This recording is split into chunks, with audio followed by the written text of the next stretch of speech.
After securing pole position at the United States Grand Prix, Charles Leclerc admitted that he stopped trying to predict which events Ferrari would be competitive at a long time ago.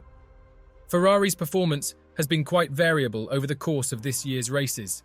They were outscored by Mercedes and Aston Martin before the summer break. However, even during that period, they demonstrated their potential by breaking Red Bull's streak of pole positions in Azerbaijan.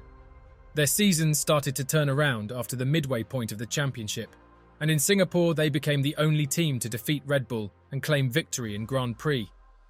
In the 4 rounds leading up to the last event in Qatar, they managed to overtake Aston Martin and close the gap on Mercedes. During the sole practice session at the Circuit of the Americas, Leclerc finished in second place, just 1/10 of a second behind Max Verstappen. However, he stated that he wasn't considering the possibility of securing pole position at that stage. "I don't think anymore. I stopped thinking a long time ago because this year I cannot quite understand where we are. It's very difficult to anticipate where you're going to be during the weekend. For now, we are just focused on ourselves. The car felt good. I was positively surprised because even if everything felt really good, I did not expect to be fighting for pole," said the Ferrari driver. The Circuit of the Americas in Austin is known to be one of the bumpiest tracks on the Formula One calendar, and it seems to have deteriorated since the last race held there 12 months ago. Charles Leclerc noted that Ferrari's car has a strength in terms of ride quality, which could be advantageous on this bumpy track. "It's very bumpy here, and the car definitely felt good on bumps today, which gives you quite a bit of confidence to push in all the high speed, which normally is our weakness. Maybe because our car was good on those bumps, we could at least match the others. Our car was strong in the medium and low speeds.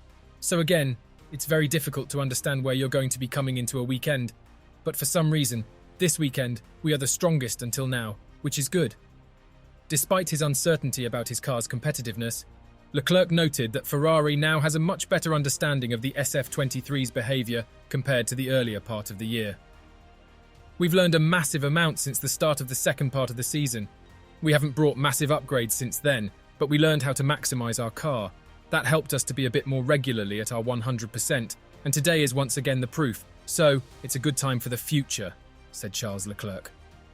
Leclerc's pole position time from Friday was narrowly surpassed by Verstappen, but the Red Bull driver's final effort was invalidated due to a track limits violation. Leclerc admitted that he could have extracted more from his final lap in Q3, but was satisfied with his overall approach to the session. Was the punishment that Leclerc and Hamilton received too harsh and too late? Let us know what you think. During the US Grand Prix qualifying, Charles Leclerc went through a range of emotions due to a misunderstanding about Max Verstappen's track limits penalty. What initially felt like a heart attack moment eventually led to Leclerc securing his 3rd pole position of the season at the Circuit of the Americas. Leclerc initially secured provisional pole position with his first flying lap in Q3, only to have Max Verstappen beat him by a mere 0.005 seconds. However, Verstappen's joy was short-lived as he lost his final lap due to exceeding track limits at the penultimate corner. This penalty propelled Leclerc to the top spot, but it also resulted in a dramatic exchange between him and his Ferrari engineer, Xavier Marcos Padros. Charles Leclerc's initial reaction to being edged out for pole position by Max Verstappen was one of disappointment. In the post-qualifying press conference, Charles Leclerc humorously recounted the heart-pounding moment when he misunderstood the radio message. He explained, "I just had a heart attack because my engineer told me track limits. And then, for Verstappen, and when I heard track limits, I punched the steering wheel and my helmet. Then I heard for Verstappen, and I was like, okay, that's better news for us. That's why, in the moment, I just said to Xavi, please tell me the name before the track limits because I got too excited." Despite the unexpected turn of events, Leclerc recognises the strength of Red Bull and Max Verstappen's unwavering competitiveness. He still regards Verstappen as a formidable competitor for victory in Sunday's Grand Prix in Texas, stating, "For sure, as always. But Red Bull is always very strong, and obviously Max this year is always on it. So for sure he will be a threat, and up there." Now, in Grand Prix on 6th lap, Mercedes not being the fastest car in a straight line, DRS provides an extra 18 km/h of helping hand speed. This extra speed is pushing Hamilton closer to Charles Leclerc. Leclerc, positioned in the middle of the track, seems unsure of which way to defend and doesn't want to defend too aggressively. He doesn't put up a strong defense, and Hamilton effortlessly moves into second place. It seems like they didn't want to engage in a serious battle at this moment. Perhaps they don't believe their main competition is with these drivers, as they didn't display any intense maneuvers or late braking. Could we potentially see Leclerc change teams if the orders are not going his way? Let us know what you think. Charles Leclerc found himself deeply frustrated during the United States Grand Prix. Initially, Ferrari's strategy left him at a disadvantage, and later he received team orders to concede a position to his teammate, Carlos Sainz. Leclerc's race was marred by difficulties from start to finish. Despite starting from pole position, he lost the lead to Lando Norris on the run to the first turn and struggled to find his pace. Both Leclerc and Sainz grappled with getting competitive speed from the SF23. Meanwhile, the leading trio of Norris, Max Verstappen and Lewis Hamilton pulled further ahead as the race unfolded.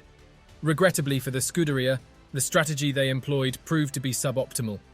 Leclerc was gradually overtaken by all the frontrunners and even came under pressure from his teammate and Red Bull's Sergio Perez. With just 15 laps remaining, Ferrari communicated with Leclerc over the radio, instructing him to yield to Sainz. Sainz then went on to challenge Norris for the third position. Leclerc expressed significant displeasure with this directive, as he had to witness his teammate's car, the number 55, pull away into the distance. He raised his objections, stating, "Why did I have to let Sainz by? Let's talk after the race." As the season edges closer to a conclusion, there are still some degree of unpleasantness within the Ferrari squad. With Carlos Sainz performing better and more consistently, and Leclerc struggling to follow, we might still have a few duels waiting in the upcoming races. There is also a fascinating factor that have been more on display as of late, and that is the fact that Leclerc's performances and radio messages seem to be varying a lot. He is also questioning the engineers and pit wall's decisions on a number of occasions. That, with his recent statements, might indicate that he still does not believe that they are able to compete at the top, or is he contemplating leaving Ferrari? Don't forget to share your thoughts in the comments section. To stay up to date with all the latest action, remember to subscribe and activate the notification bell, ensuring you never miss a moment of the excitement. Stay tuned for further updates, analysis, and coverage as we closely follow the developments in the Formula One Championship.